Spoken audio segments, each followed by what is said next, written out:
Welcome to the Small Town Pastor Podcast. This podcast is a ministry of Small Town Network. We exist to make disciples, train pastors, and plant churches in smaller communities.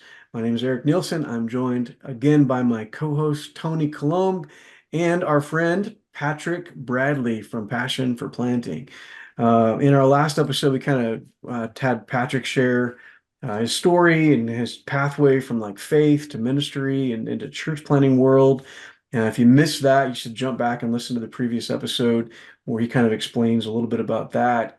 Picking up from there, why don't we start by talking about passion for planting? So after being part of a church plant at 10 years old as a kid, and then being part of subsequent church plants in various capacities, starting into project management for passion for planting, leaving and going to Stadia for a little bit, and then coming back to Passion for Planting. Why don't you start by just explaining what it is exactly that Passion for Planting does? Like, what do you guys, what do you do? What are the services you provide?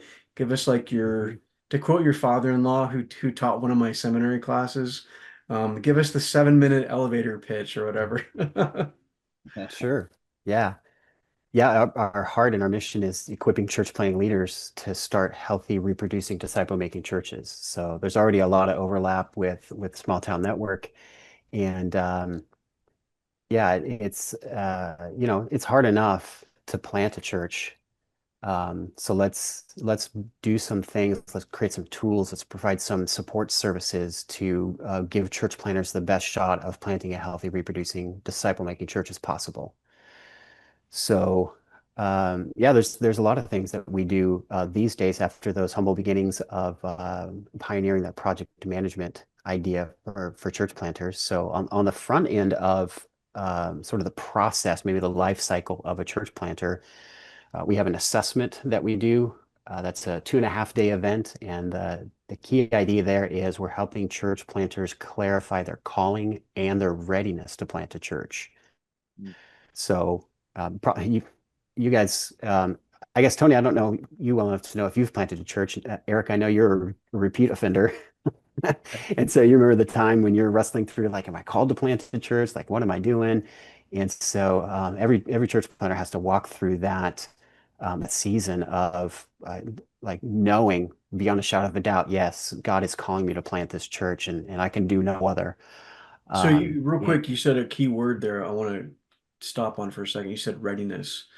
Mhm. There's this pervasive mentality in church planting world that assessment is a pass fail. It's like you've got the right stuff, man, or you don't have the right stuff, and so it's pass or fail. But you guys have used very thoughtful and careful language to say we're not saying you've got it or you don't have it. We're saying this is what we see today, right now, and based Mhm. upon your assessment of their readiness, you guys make suggestions or recommendations, right? Is that, am I describing that correctly? Yeah, that's spot on. It is not a loving thing to do to send out a church planting family to go start a church that's not ready, that's not equipped to do it. They're going to struggle. It's going to be hard for them. Yeah, there's just a few things that are good that are written on that, and so we want to help them have certainty of their calling, but also, yeah, have an idea of their readiness. And so we keep our assessment events relatively small because we want the church planters or the church planting candidates to feel known and to be known. So it's very relational. And yeah, everybody comes out with a recommendation of regardless of where they are on the readiness scale. Like, here's some things that you can work on. Here's some strengths. We want to affirm what the good that God has already done in their lives and how God has wired them up. And so it's a range of, yeah, we see in you, you're ready, and we affirm your calling. So, pursue this vision that God has put on your heart. Um, the other end of the spectrum would be, some version of, we don't think that you're ready to plant a church in this season. You would probably thrive in an established church. Here's some things to work on if you want to continue to pursue this church planting dream. Um, yeah, hard to tell you how many times I've had to deliver that seeming hard news to a candidate couple, and they breathe a sigh of They're relief because they were relieved. so afraid. Yeah. I was like, I didn't want to Like, be a church planter after all. well, or at least they sensed in innately or even intuitively that they weren't ready. It's like we don't think we Mm. have, we don't have the training, we don't have whatever yet. And so it gives them a clear roadmap to continue prayerfully working on that stuff. So I'm that's the curious. assessment process. Yeah, go ahead, I'm Tony. curious because I've been through a church planting assessment. I mean, I haven't been the lead planter, but I've been involved in planting before. I was Hmm. down in New Orleans at Journey Christian with Rick Grover years Hmm. ago, and we were part of another organization based out of the East. And so I went to an assessment at up in Johnson City, Tennessee. I'm probably giving away some big clues here, but I think um, P4P had a hand in getting Journey started. I think that church is on our list of we helped them back oh, in the day. oh, That's that's cool. awesome. Yeah, yeah, that's great. But yeah, I remember the assessment was quite a bit different and it was kind of like the really intense. Like people were really scared of that assessment. There was always rumors of like they're trying to make married couples cry at this thing, like that's their whole goal, and like all this business. But so when you're talking about the readiness factor, and I love the actionable steps, I'm just curious a little bit too, like what does it look like to even figure out what that means? Like, what are some of the processes or things you think through to help determine whether or not Mhm. a couple or a planter are ready to plant or not? Mhm. Yeah, so um, I'll try to give you some of the information without giving away the secret sauce. Sure, Secret sure. Yeah. sauce. Our assessment process has two main components. One is a psychological component. So we bring in a clinical psychologist that is working with the planters on mental health, marital health, understanding personality, styles, and things like that. And then the other half is I assemble a team of assessors that are assessing the candidates based on Dr. Charles Ridley's research for church planters and what makes a healthy, quote unquote, successful church planter. And our posture is behavioral. So none of it is on that side. None of it is tell me about what you're thinking about doing or what you're Right. dreaming or what your vision is. It's all tell me about a time when you have already demonstrated this skill. Because if they're going out to plant a church and they haven't already figured out how to like relate to the lost and do evangelism, like as they're going to plant a church, it's not the time to be figuring that out. Right. It's not your It's kind of like, aspirations, right? It's like what you've actually done. right. Because there's no magic switch that gets flipped when all of a sudden now you're a church planter. It's like, yeah, you had already practiced those skills, Yeah. building teams and casting vision and the things that a church planter does um, already. Or it ends up being kind of like, if I can use a metaphor, if you're parents and if you've ever said something and as soon as it come out of your mouth, you're like, oh, that's what my dad used to say. That's like my default. That's what's going to happen if you don't already have like the plan and the skill of the church planting. You're just going to default on to whatever you've done in the past, which may or may not be helpful in your church planting journey. Chances are not. Right. So I've been just as a personal testimony, I wasn't assessed at a Passion for Planting assessment, but I was assessed at one that's very similar. And then I've been present for a couple of assessments. Yeah, you've been on the Both team at least twice, maybe three times. Yeah, and super, super good, affirming experience. And Mm. I think that's important to say because for some of us that were around in the early days, church planning assessments were kind of brutal, and they're what Tony was talking about. We used to joke that like after assessment, you had to start therapy. And that was all for a bunch of guys who got recommendations to plant. Like Right. me and my friends that had been through assessment and got recommendations to plant, we all said, man, we feel like we need therapy after that because there were some people in some places, not to overgeneralize or name names, but their idea was kind of like we're gonna throw stuff at you and see how you respond to kind of see like if you can take it, how strong of character you are, or some kind of mentality like that. And people were kind of, I mean, not to sound like all like woke and broke or whatever, but like, people were like traumatized by assessment. My wife and I, went out of assessment reeling. We had some people say some very firm things to us, and I think it was to try to get a reaction. And so somewhere along the line, somebody said, "What are we doing? We're trying to prepare people for a really tough job, and we're not trying to beat them up. We're trying to love them and encourage them. And so there was a redial on that. And the result of that has been more like what pastoral planning is doing. So when people walk out of that assessment, even people that didn't get recommendations, they are affirmed. The husband and the wife are affirmed. They take special time to tell them what they see, the good and godly qualities in those people. They talk about some of their concerns for them, and maybe some recommendations. But I've had people say after watching that, people like assessors and people being assessed say, I think everybody should go through this. Like every person should go through this experience and have a group of like objective, godly people kind of do a 360 of you as a person, as a couple, and then just make some Yeah, it's very observations, much like just that. great feedback. Where else in your life do you have people that have no dog in the fight, who only want the best for you, want God's best for you, and just give you really candid feedback? It's a super awesome opportunity. Yeah. And I can't remember in my time there anybody reacting negatively. There's been some disappointment, of course, if people don't get a recommendation to Yeah, plant that they to be want. sure, we're not afraid to say the hard Right. thing, but we deliver it in love Yeah, and with the utmost concern for from our chair and from listening to your story for the last 2 days. Like this is what seems to be best for you or a good path forward for you. hmm, Yeah, and from affirming the calling standpoint, what a great sort of line in the sand or stake in the ground that when they get out to planting a church someday, for those that do, there's going to be hard days where they will actually question their calling. Like, did I mishear God? Like, this is so hard.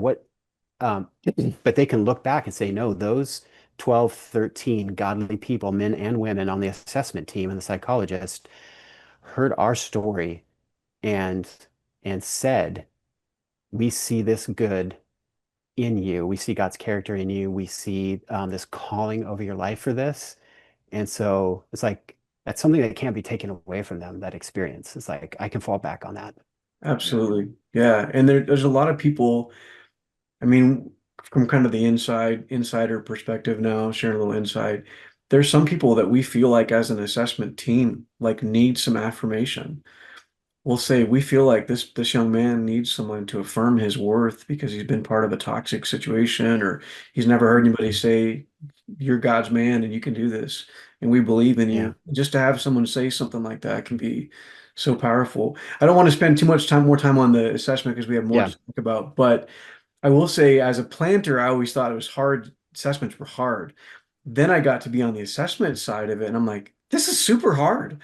Like I would say it might feel like more difficult or weighty of a responsibility because you're making decisions as a group that affect someone's future and livelihood. And people on the other side of that, kind of behind the closed door as we interact with planters and then go close the door and talk about things, it's hard and can be heated and Mhm. passionate and We don't take it lightly because yeah. it is a responsibility, but yeah, but just it's good kingdom work.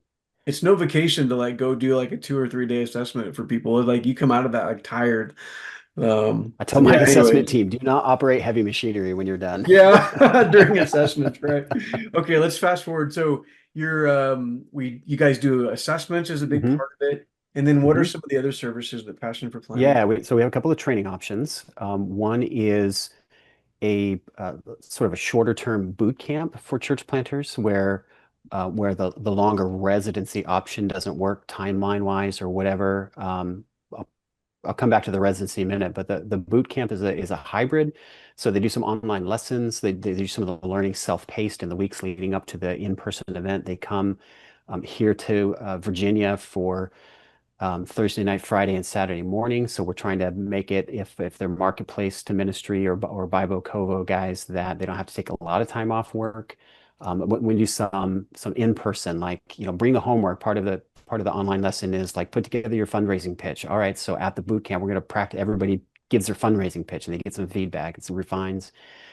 We bring in some local church planners to do some of the teaching, and importantly, we set them up with our planter plan web app. It's our church planting project management tool that we've built in-house Right. that we show them how to start doing some of the church planting planning, because there's theory and there's strategy on the front end, which is really important. But at some point, it's got to get down to the dates, the doers, and the dollars, like the super practical, like that's the project management ministry.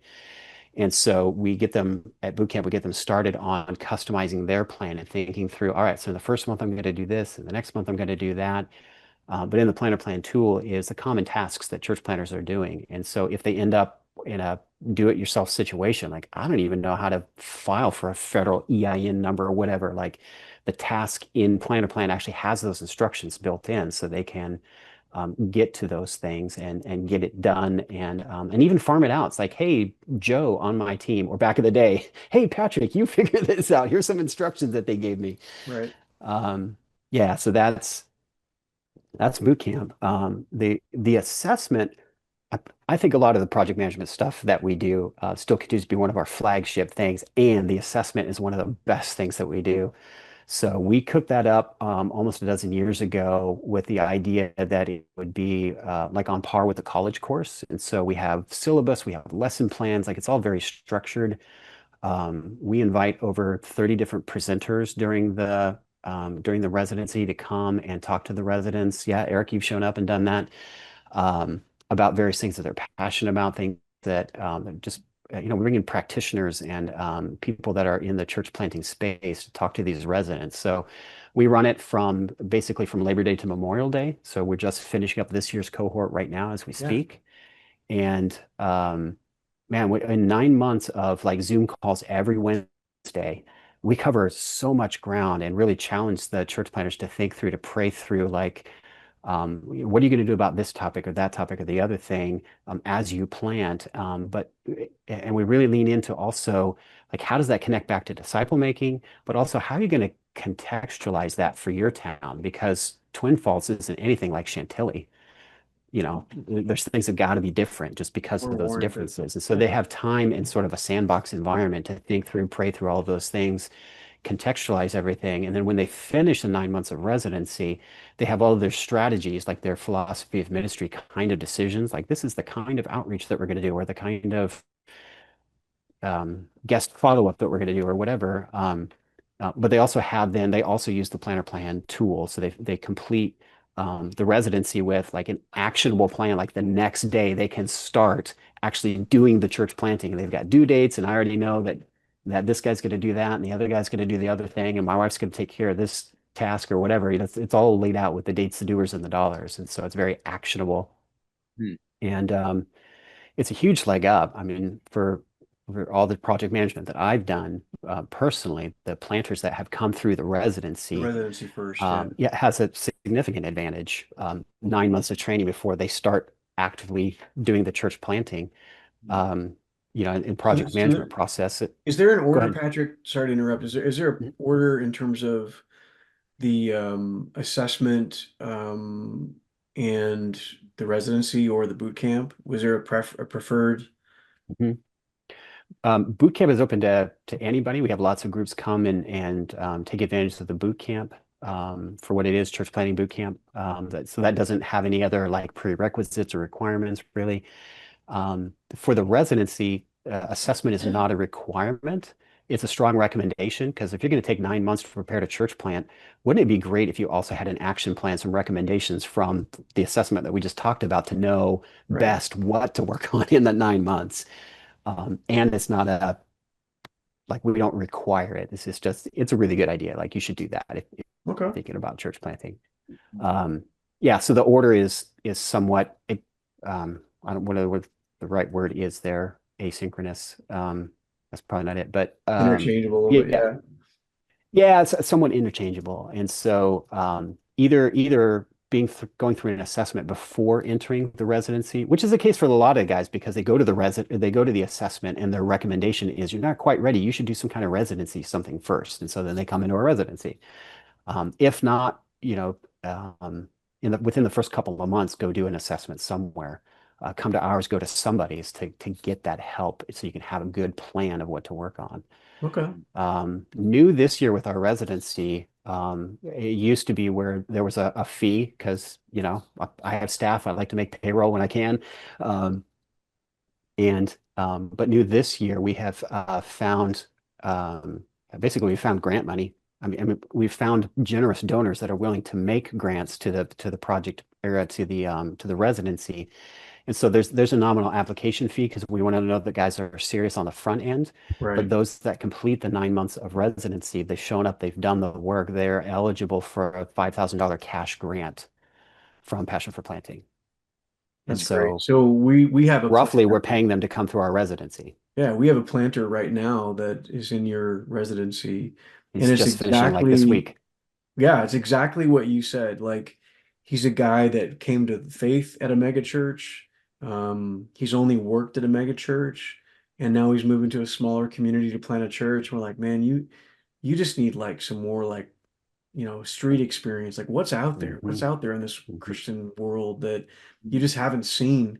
Nothing against the church he was at, just he just has a limited range of experience. And so I said, if you can get in this residency and meet all these guest presenters and hear all these Hmm. stories, and it has been absolutely fantastic for him to be part of that and see all that stuff. I also sent our associate pastor through there when he was considering planting.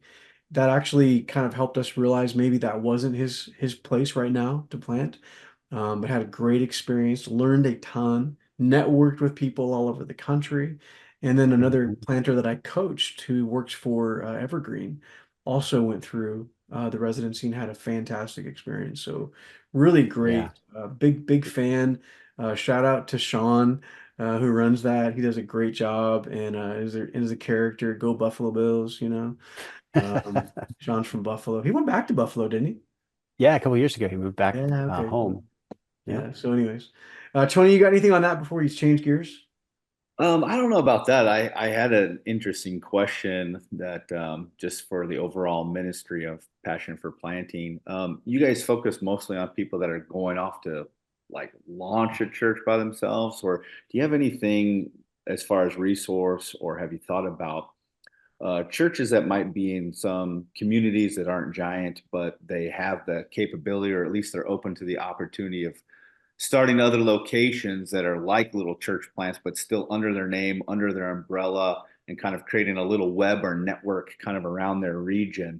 I'm asking for myself if it isn't becoming Ah, obvious yet. So, like I know for this us, guy Small that's town church interested. plant? yeah, because for us, like in our context, right, our county is 40,000 people, and our little church, we have two locations actually, and I started the second location a few years back, and so I preach all three services that we run for our little church, involving two in Warrenton and one out in Napa, but we're in the process of making some big changes and with a new vision and everything. And so we're open to this idea of other little communities. Like there's a community across the river in the state of Washington. People drive from there to our church. It's like 45 minutes. Hmm. And there are some times, like in the summer or this weekend, when there's graduation and the Goonies 40th anniversary. What? Yeah, the Goonies 40. So this is a big deal in our I'm area. I coming mean, like they just highlighted a guy that traveled 10,000 miles from Brazil to be here this weekend. for the Okay, Goonies. for the Goonies. So you've got people that are not even going to bother coming to church this weekend, and there's like multiple of these events. So Oh my it's like gosh. it's been on our heart to like go do something like that. So it's like I'm sitting here and in the process of doing this podcast with Eric and the Small Town Network and that philosophy, and I'm sitting here with you and the passion for planting and hearing some here. I'm like, like Yeah. Well, like the passion for kind of planting, there's a thing that's I don't want to preempt what Patrick might say, but passion for planting kind of resources church planting orgs, right? Because like they connect with like networks all over the country, and what they do is like our training component. So, and Patrick will say, I think I can say this to Patrick that why reinvent the wheel? We can subcontract with Passion for Planting to do our assessment, to do our boot camp, Yeah. to do our project management, and they'll partner with us, and they do all that kind of behind the scenes legwork stuff, so we don't have to. Well, so we can go out and be like coaching, mentoring, fundraising for the guy in our region. So it's really, I don't know if you would describe it. I'll let you take this next, Patrick, but I don't know if you describe it that way, but it seems like you resource other people's vision. I don't know, is that a correct way to say that? Yeah, it's almost maybe not even almost. It's a parallel for how the project managers support the church planters. It's like you guys stay focused on people. We'll help you with the church planting details. In a similar way, the entire ministry of Passion for Planting is built for church planting churches and church planting networks to be able to feel and function as larger, more mature, well-resourced organizations than maybe they are at that stage. And even if they want to use this as training wheels You as they make us spin look up better their than own we stuff, actually are. That's what you're saying. I hope so. I hope we want to, Yeah, our it's fruit grows on working. someone else's trees. So, we want to do that. So if one network, church planting network comes to us and says, "Hey, we don't have any of that, what you guys do. Would you, be the engine under the hood of what we do? We send our guys to your assessment and your training and your project management." Absolutely. Maybe another network already has most of that, but they're missing one piece. Like, maybe they don't do the project management piece, but they have their own coaching, their own assessment or whatever. Happy to shoehorn in the piece that they're missing to help them do better of what they do. Right. No, that's I Yeah, gotta that's say, really really how we're designed and what we're built to do. And so, Tony, in answer to your question, we have from the project management, it's not exactly maybe what you're describing, but that's to say we continue to lean into the customization, the contextualization piece of what is it that God is calling you to do in your time, in your place. And so yeah, I mean, we should at least have a conversation. Yeah, it's fascinating because it's like, in some of these more rural parts of the country, like where we're at, and I even talked to a friend of mine from that I knew from Bible college that's out in Montana, and he called me up and he was like, so curious at a church our size. I mean, we've started to, we've gone in the last few months from about 150 to 240 people. But that's not that big of a church, really, when you think of like a church planting church, as far as sending out, and the fact that we've got two locations and, two different fellowships. So he's looking at his context, like we've got all these other small towns around us, and we're a church of a size that has some resource, and these people are driving all this way. We might be able to have a fellowship of 30 people over here or 40 people over there and network them together. So I feel like it's kind of an emerging, like a new creative way of church planting without like a full-on independent launch. and And so full-time it's like, staff guy and all that. Yeah. yeah, between like the bi slash co-vocational type thing, and then also this like almost network hub of smaller churches under the same name or umbrella in some of these rural areas, is just like, okay, if this becomes a thing, or we start, maybe we can get something going in the next several years across the river, or maybe there's some other communities around us where we could have the opportunity to do that. It's how do we find the resources to like train up our people, and help us through a lot of these details that some of us are not good at. And for those listening, I just pointed at myself. so, We so knew who you were talking about. yeah. Well, Yeah. Patrick, I wanna make sure, just I'm watching our time slip away here. Mhm. At some point in the last couple of years, Passion for Planting kind of took a big step and Mhm. has partnered with Renew Movement. For people that aren't familiar, Renew Movement is kind of what do you say, an extension of renew.org, kind of started by Yeah, some it's of the a same people. And yeah, sister ministry of renew.org. And yeah, so, renew.org is awesome. If you're a Christian church guy listening, or anybody, you should check out renew.org. They're kind of it seems like there's discipleship.org and then renew.org were kind of started by some of the same people. And mhm. renew.org seems to be more of like the theological arm. Um, and it represents a lot of Christian church theology. They've got a publishing house, they have learning communities, they have all these great things they do. And then as With a another real focus extension on of, the disciple making yeah. And as a real part of it too. extension of Yeah. that, they're like, hey, can we bring our network that we've created to bear into the church planting world? And so why hmm don't you just explain however you would like to, how Passion for Planting, Renew Movement joined up, what the nature of that relationship is, and what people need to know about that. Mhm. Yeah, well, the opportunity that we see through our parent ministry, New Life Christian Church, and our ministry at Passion for Planting is just the statistics that 93% of evangelical churches in the U.S. aren't doing anything about reproducing. So 7% are bearing the load of all the church planting that's happening in the U.S. And so what a great opportunity to activate more churches into church planting. And that can look like a lot of different things. That could look like joining the management team to help serve and provide wisdom for a new church plant. It could be even something as simple as writing a check kind of qualifies you into that 7%. We hope for most congregations it will be way more than that because there's so much good and relationship and like even like evangelistic and disciple making renewal that happens at like the sending church or the partner church.